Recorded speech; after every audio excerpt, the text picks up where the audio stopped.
and Gang Votes podcast, introducing our activists, Emma, Harry, Ariella, Serge, and Carrie. Today we're going to be discussing the voting age being lowered to 16, what that would look like. Emma, would you like to take the conversation from here? Yeah, first we'd love to hear what everybody's stance is on this issue. Do you agree with lowering the voting age to 16, or are you against it? Would anyone like to start? I guess if we're just starting with stance, I'm against it. Based on stance, I'd also be against it as well. I'm for it, actually. Yeah, I'm for it as long as we look really deeply into it. I'm right in the middle, right in between yes and no. I would have to agree with Serge. I would love to choose one side, but as of right now, I don't have a distinct opinion. But we can go into a first question. So, do any of you guys feel that one's environment molds their political view, and are young people more susceptible to following the path of their parents politically? I mean, I feel as though we all can speak from precedence. 9 times out of 10, all of us in here have the same type of political ideas and ideology as our parents. So I think it does coincide. I personally do. So I don't know if anyone else. Yeah. I agree. I think it definitely does coincide. And also, it doesn't determine what political background you're going to choose or what political party you're going to choose, but your parents and what they are definitely does have an influence, because I know a lot of friends who said, I'm only Democrat because, my parents were Democrat and my grandparents are Democrat. I don't even know what the Democratic campaign is about, but, a lot of people, I guess, are just born into it. So it doesn't determine it, though.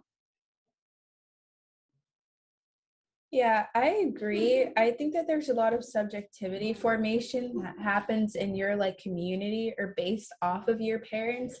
And that's why I'm against it. I don't think that maybe people realize that the first big exposure is when you go to college. You go across country, or you're in a whole new environment with opportunities to learn more about political engagement. And I feel like before that, you're sort of just subjected to your parents' views, your community's views, and how that molds how you see yourself and other people. Yeah, I can't agree more with that part, especially your first big exposure being in college.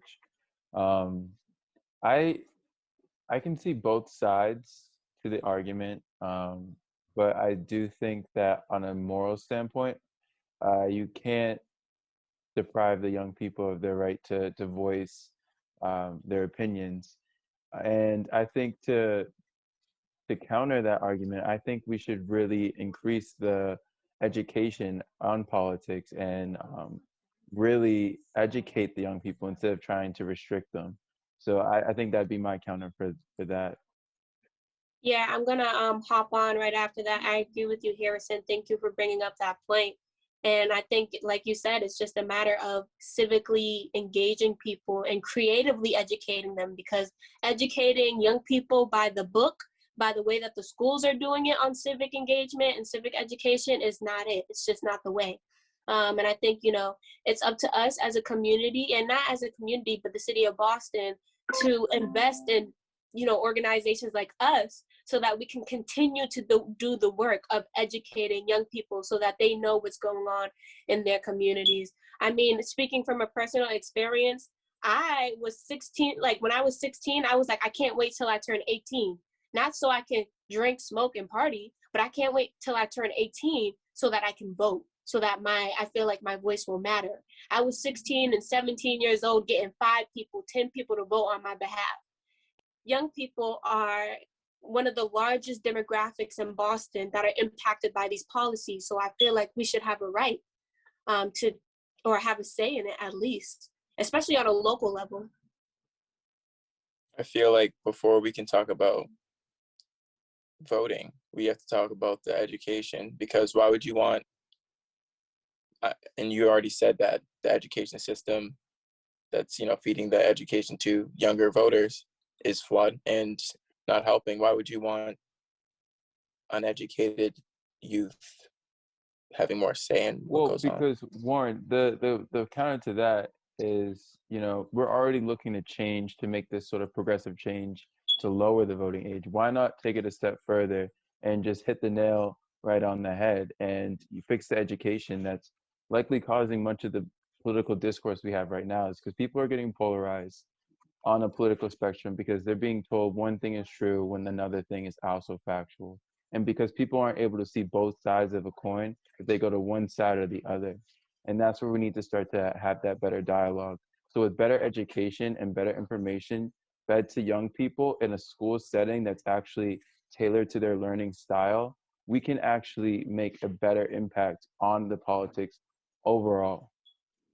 Yeah, I think that there's like two key things to talk about there.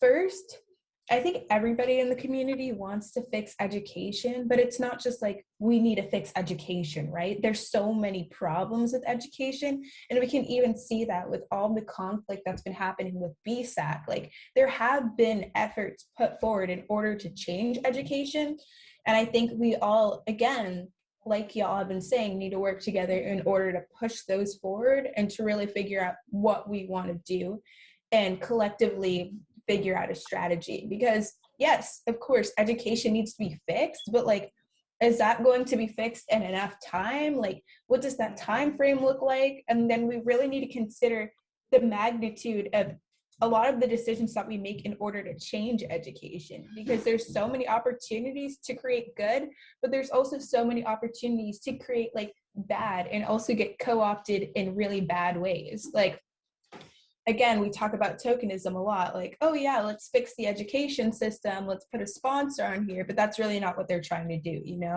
They're trying to use some other political advocacy or some financial group in order to change that around. So really being transparent about that is good. The other thing is like something that people always believe, it's that it is two sides of a coin, right? Like political engagement, but it's not. Like, policy is so diverse. You don't have to just be like Republican and Democrat, which is, again, like to stress what Harrison was saying, like, and carrying what everybody was saying, like, education is really good on that because there's so many new movements, especially in this age, and so many political parties that are coming up. I definitely agree with you, and I feel like we're in a unique place with like this generation of young people, including ourselves, because like we've grown up with such an influx of information with the internet. So it's like this generation of young people is, in my opinion, slightly less likely to just fall into the political path of their parents because, they're kind of looking into it themselves. But that gets like difficult because, with the internet, you may be searching for what you like want to find instead of, actually getting like a real education and finding real knowledge that, will help you be a knowledgeable voter. So I feel like that's a question that I'd like to hear what you guys think about, is like, has the age of the internet misguided people by like creating these extreme like political ideas, or has it made people more civically engaged? Yeah, thanks, Emma. I think that's a really good question too. For me, I know even though a lot of people feel like the internet has misguided people, I actually kind of feel the opposite. I feel like the internet has made people more civically engaged, whether, even though there are people that are extremists and they want to vote for Trump or they support Trump, that's still being civically engaged in some sort of manner, even though it's not the political rhetoric that we agree with or that's morally right. But either way, you are still being civically engaged. Either way, I feel like you are being conscious and you're being aware of what's going on in the political climate of America. That's what civically engaged means to me. It doesn't mean that you have to be necessarily voting. We were talking about this while I Have a Future, right? Civic engagement looks in different ways. Filling out a petition for George Floyd, or filling out a petition for Breonna Taylor.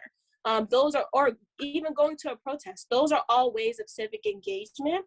And even if it's the counter argument or the counter side of civic engagement that we don't agree with, that's still being civically engaged. So yeah, I think the internet has, even though it has polarized people in a degrading way that is dividing, I think it has also made people more aware of what they want and what side of history they want to stand on. Yeah, what I'll just say is that although the internet does have some polarizing aspects to it, it has also allowed us to be connected better than ever before. So that gives us the power to be globally also, active as citizens of the world. We're able to know what's happening in South Sudan, and we're able to know what's happening in China. We're able to know everything about everyone, and that just takes really our civic engagement to a whole new level. Because when you talk about things like climate change, climate justice, that's a global conversation, and we need to be ready to have that conversation when the circumstances are already so extreme. I think I was reading like we're years away from a climate catastrophe. So I think the young people that have to live through this should definitely have a say in policies on how to fix it, how to combat it, how to mitigate it, all that stuff. So that's why, again, I'm for lowering the voter age. I feel like the internet really helps with civic engagement because it's like with the internet, you have access to multiple sources rather than just watching that one news channel that comes on your TV. Because it's like instead of having like the information being fed to you by like all these people who are like being processed, like being looked over, like by big corporate companies, you could also find out information from someone who's actually there. Like for example, I can just think about like how in May and June when we had like the Black Lives Matter protests, a lot of like the news outlets were saying false information while there are people that were actually there at the protest saying, nah, that didn't happen. So it kind of like opens your perspective and gets to give you multiple options of where to get your news, your civic engagement from, rather than just like back in the day was only like Fox 25 or like CNN. Yeah. Me being opposing everyone, I think it's the internet's an awful, awful, awful thing at the moment as far as politics and things. I think that the collection of data and the misinformation, and me personally, a computer science major, I do a lot of studying coding of algorithms. I know the power that they can have over people, whether you know it or not. The information that you receive personally is information that is put into a database and put towards you. So I feel as though it's not really a tool of education at times. It also can be a tool of deceit and things of that nature. And to tie that back into what we were talking about, children, I would consider them children. So 16, they would be more swayed by populism than older voters. And by lowering the voting age, one would duplicate the parents that are already casting that same type of vote. So what Ariella talked about earlier in the podcast, I personally do not agree with it. I think it would be a terrible idea. And Yeah. I think. Oh, go ahead. I was just gonna say, like Warren brought up a really good term, deceit. Like deceit is a really good word to describe what's happening with technology. Like if anything, I think new age politics have taken away choice, meaning like fake news, extremist groups, making people think that like everything is radical, just opens up this new idea of just feeding into groupthink or popular ideas. And I just think, especially in a developmental time period, such as being 16, it's really easy to fall into the groupthink. Groupthink is when you are asked a question with a large group and then you change your answer in order to fit what everybody else is saying. It's just like, how do you develop your individual personality? I think that going to college is a really great way to do that and figure out what you want to do, especially because like a really good way to describe this is your major, right? You grow up, say, in a small town or even in a city, you think that your major, you want to go into like photography or making videos, and then you go to college and you realize, oh my gosh, I want to go into like social science, right? Like, it's because of that exposure. It's because of that choice that you were asked to make yourself. And I think that that's very similar to when you are asked to make a decision about voting. It's about taking that independence and being able to actually look in those different ways. Because I don't know who brought this up. I think it was Emma, but when we're going to research about politics, especially at such a young age, we're looking for the politics that agree with what we want or what our parents want or what group think wants in a lot of cases. Of course, there are other examples where people don't do that, but especially with just the stress of being a teenager, you don't really allow yourself to find these like dynamic views. You see something that may be different from you and then you kind of ignore it. So like, do you think that political engagement increases as you get older, or like just while you're 16 years old? I think that you have like such a big opportunity. Ariella, I I think it. just said, oh, sorry. No, go ahead. So I think we're talking about a couple of different things here, and I just think it's important to sort of hone in on which aspect of this we're going to focus about. So if we're saying that, you know, young people being civically engaged at such a young age would be detrimental to the overall, you know, political climate because of data mining and targeted ads and all that, that's because a lot of times even adults aren't taught media literacy to look at what you're being fed and understand it.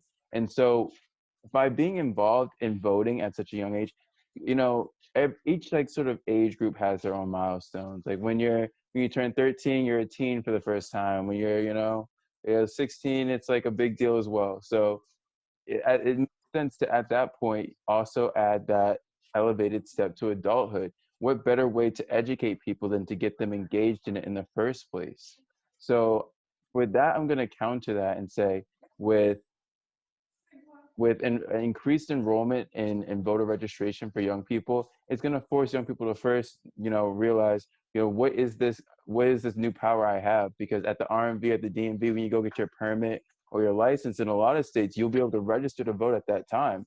So you'll get like a pamphlet or something like that. Hopefully that's an initiative we can hopefully start if this goes through.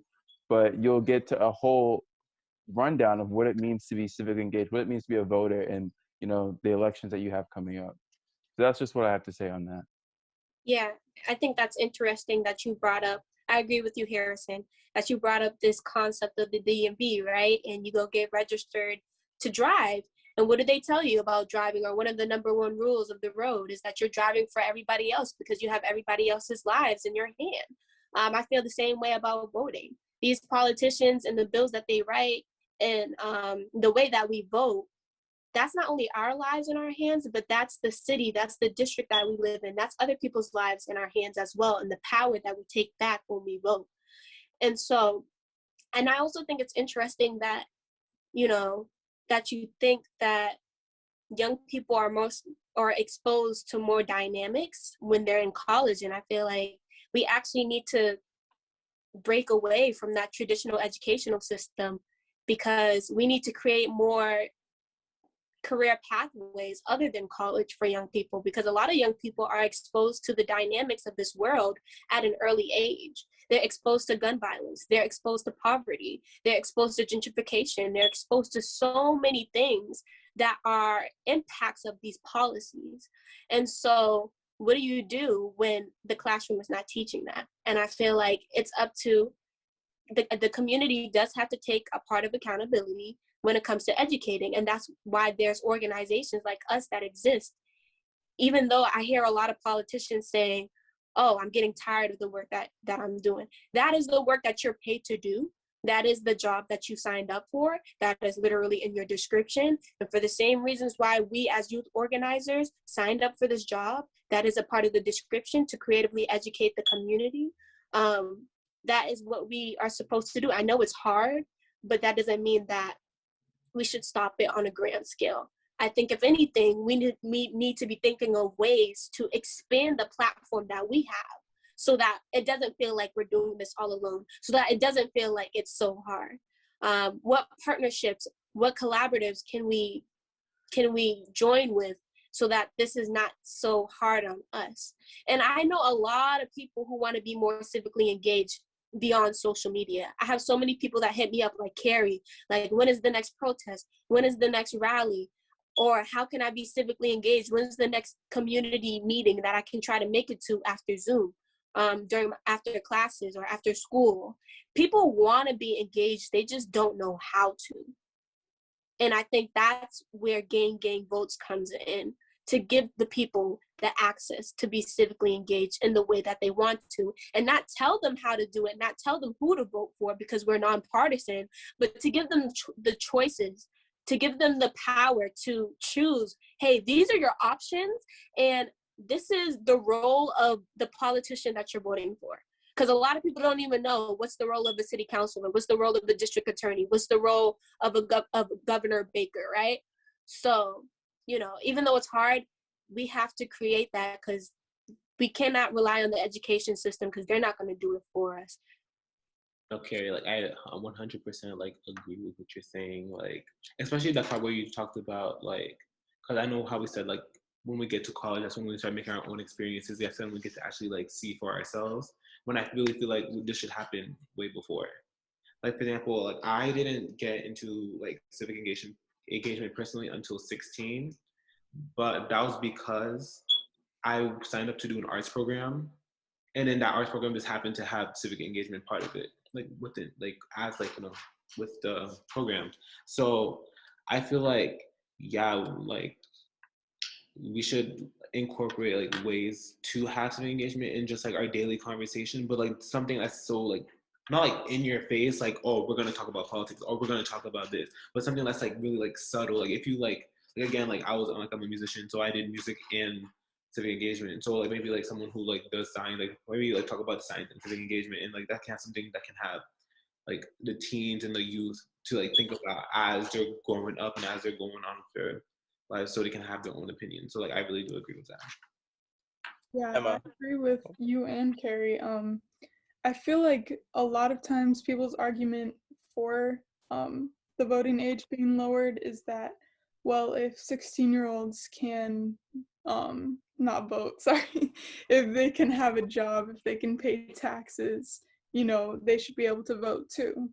And I feel like in that vein, it kind of makes sense, like if youth are civically engaged in other methods, so if they're protesting, if they're organizing, whatever it may be, that kind of can go with the same logic, because there are so many different ways to be civically engaged, and if young people at like a high level right now are civically engaged in every other realm, then it does make sense, I guess, to like give them that voting power as well, because that is very, it's very powerful, and for some people it's like a very symbolic way of taking hold of like their power in America.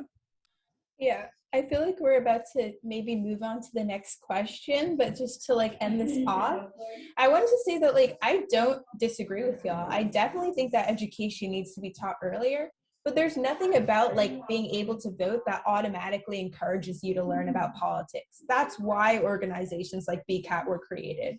Like when the RMV told me, hey, we're going to register you to vote, like they don't send you a pamphlet about voting or education about voting. That's what I'm trying to say. Like, even if we lower the voting age, then the next step that we need to take is making sure that like things like Serge was talking about, it's ingrained into our school systems and the way that we're educated. And if that's the initiative that we want to create, of course, I think that that's a good idea. But is that always going to be part and parcel with lowering the voting age? Like if we're going to lower the voting age, how do we ensure that 16-year-olds are actually educated about these problems? Like I think that we should break away from the current education system, but that's not ensured by allowing 16-year-olds to vote. And so I think that voting is like so critical and so important. And right now, as a 16-year-old, honestly, I would not rely on a lot of my peers to be like politically engaged or educated to make choices that would fit how they actually view the world or how they actually view politics, because we don't have that education. So I feel like either we need to wait for people to get that education and learn, or we need to really increase that education so that 16-year-olds can vote. Okay, Ariella. All right, how about I counter you with this?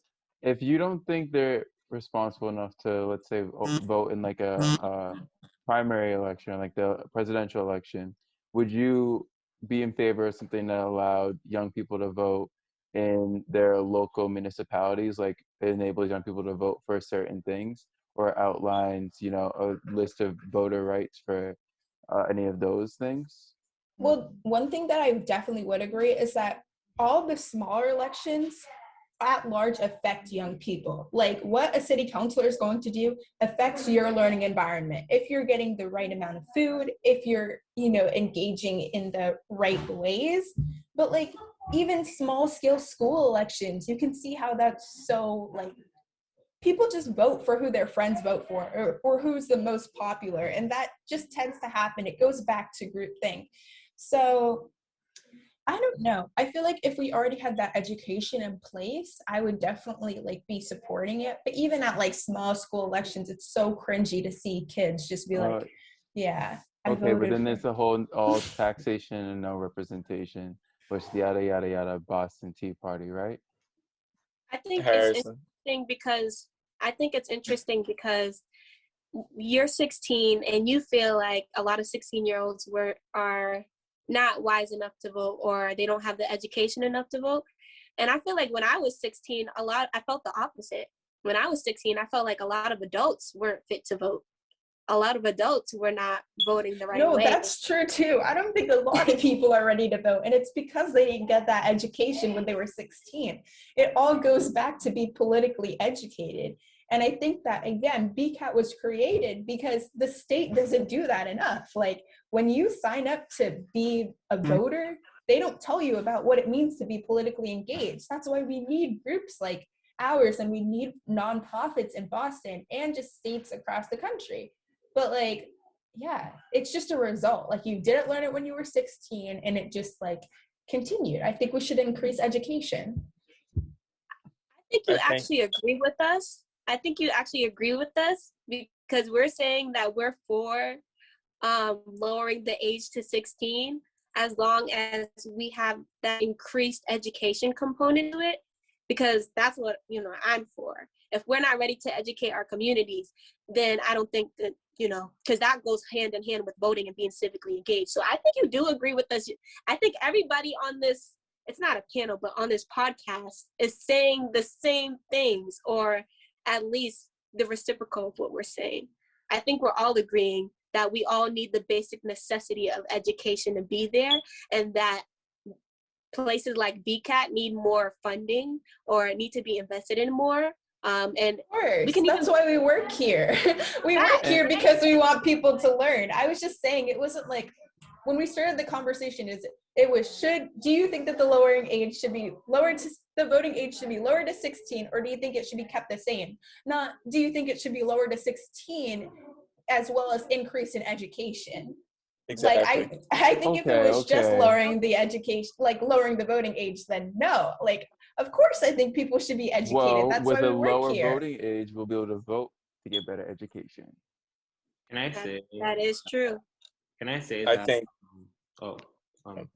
Can I say that I really like, even though like I'm listening to y'all, like I agree, like I can see the both positive and negatives. I really feel like this discussion could also be brought into the point where it's like, I feel like education should be like civic engagement education should be given to all ages, because there are people who are like 60 who don't even know what's going on, right?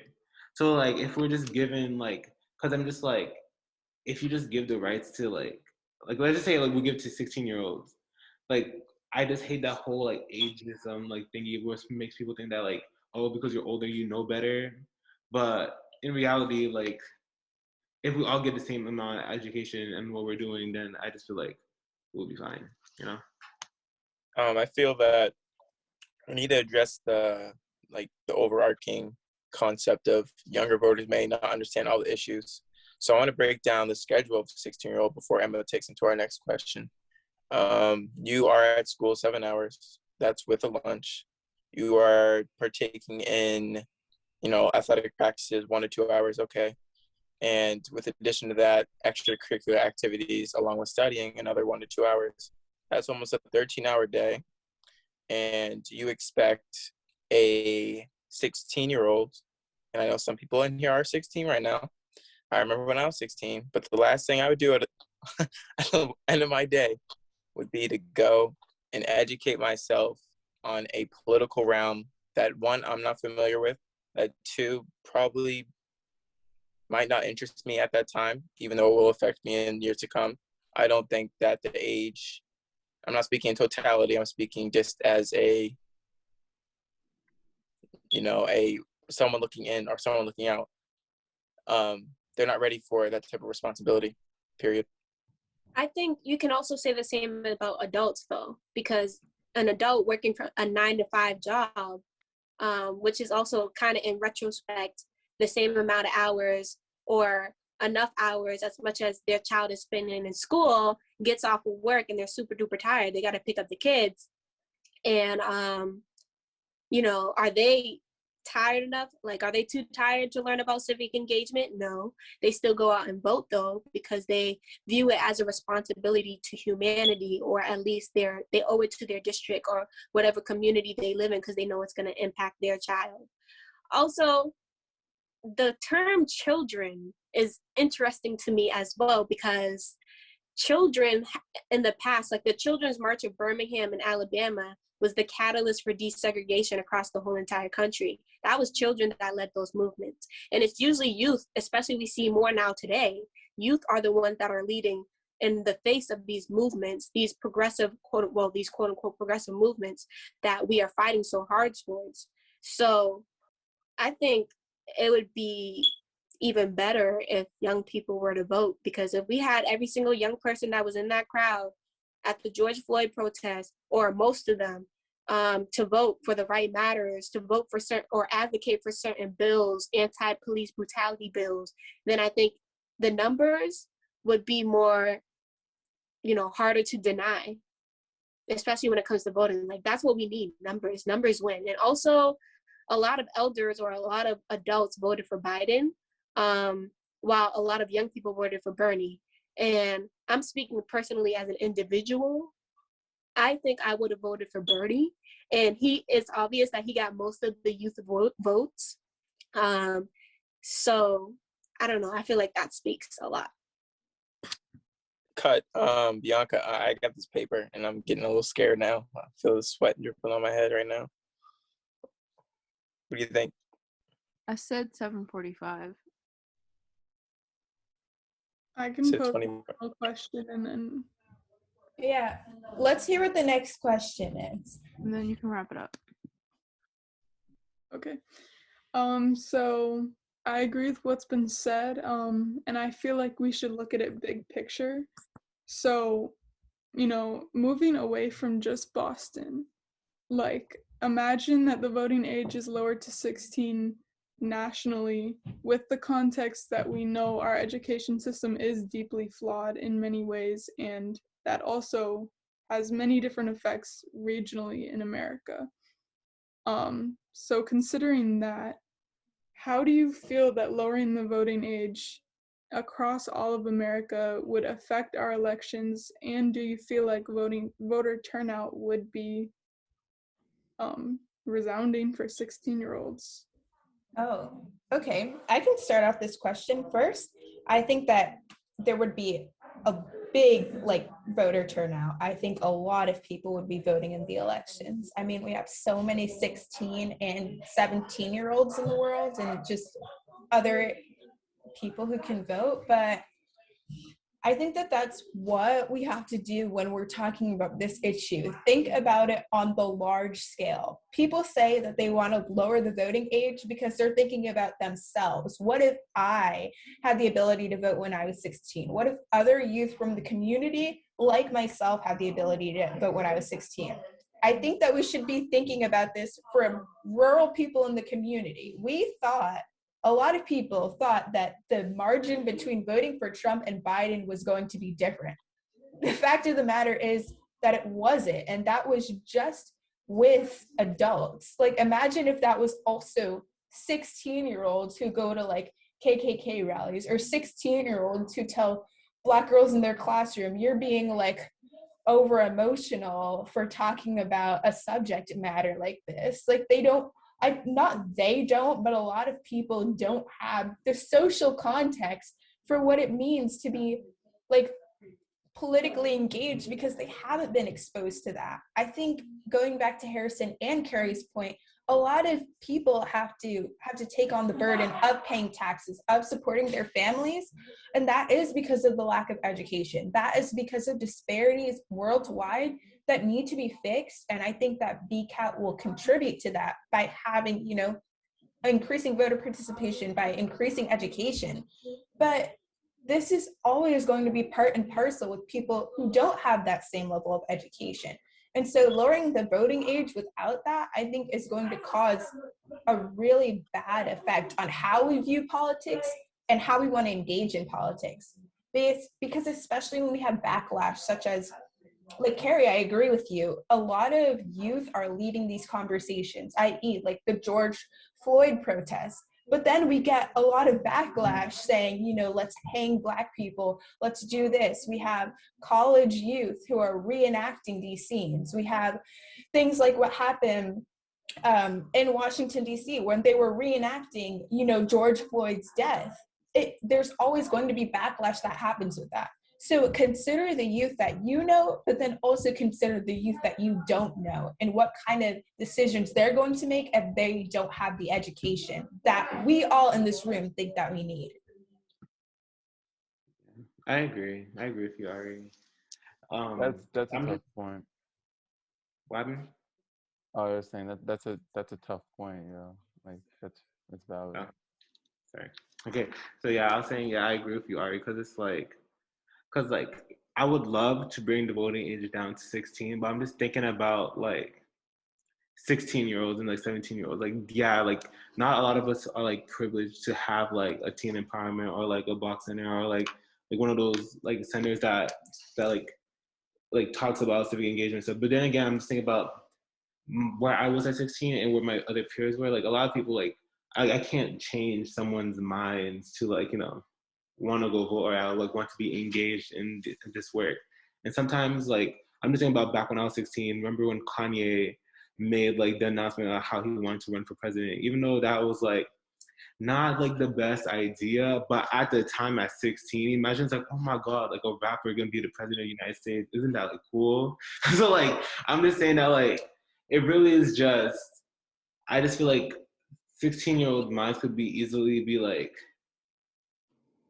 influenced by just like it's by media. But then again, at the end of the day, it's like we could use that influence for goods. But I am down for whatever happens. I'm just hoping for the best if we do lower the age down. I think that there will always be political stakes against us. Like, that is the consequence of having political freedom, that there are going to be other people voting against your beliefs. It already happens when you turn 18. Adults are used to it. So they already know there's always going to be stakes against them.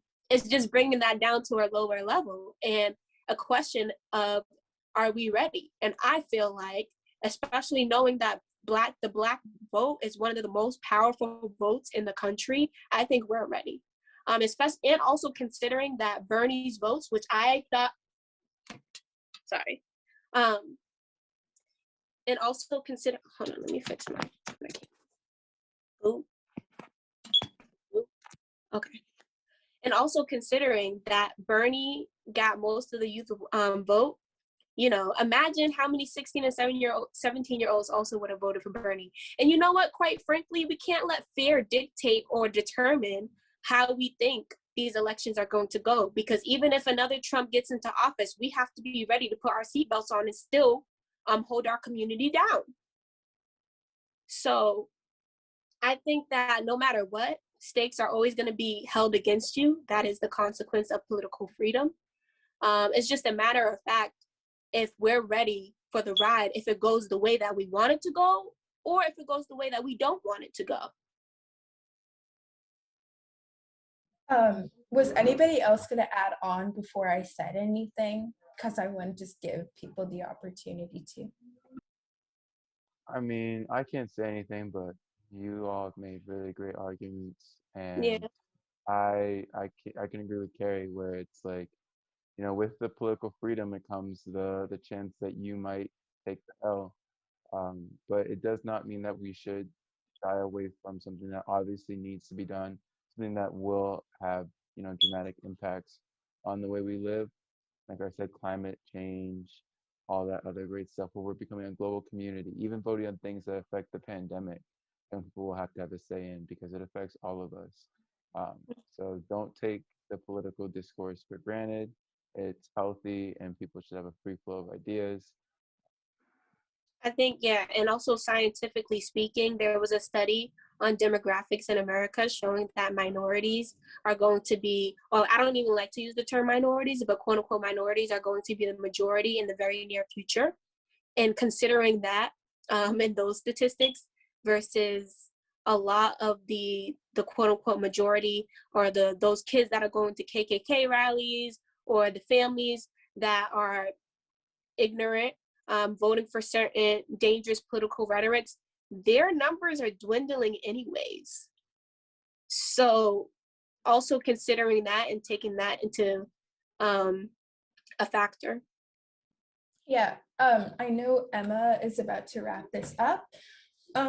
I would say, Carrie, I agree with you. I don't think that we should be letting fear dictate the decisions that we make, especially when it's determined something as great as, you know, climate change or, you know, incarceration systems. Oh my God.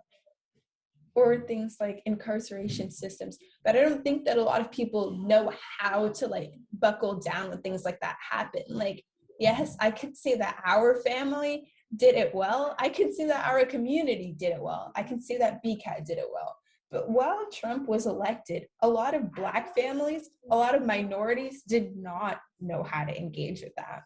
And just because like minorities or people of color are going to be like more of a global majority does not always mean that we are educated to make the right choices. So yes, I would say let's lower the voting age if we can also have good ways to educate people. Maybe we can start at a low scale, as Harrison recommended, and have it start with, you know, voting for a local council member and collect data based off of that.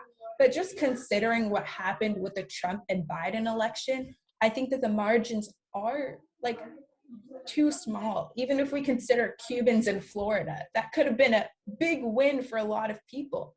But it's because of things like systematic racism, internalized racism, that definitely are ingrained in our communities, in the Latino community, in the Black community, that sort of make it seem like, you know, I don't know if this is the best decision. So I think if we were to collect data on it and increase engagement and education, I would definitely be for it.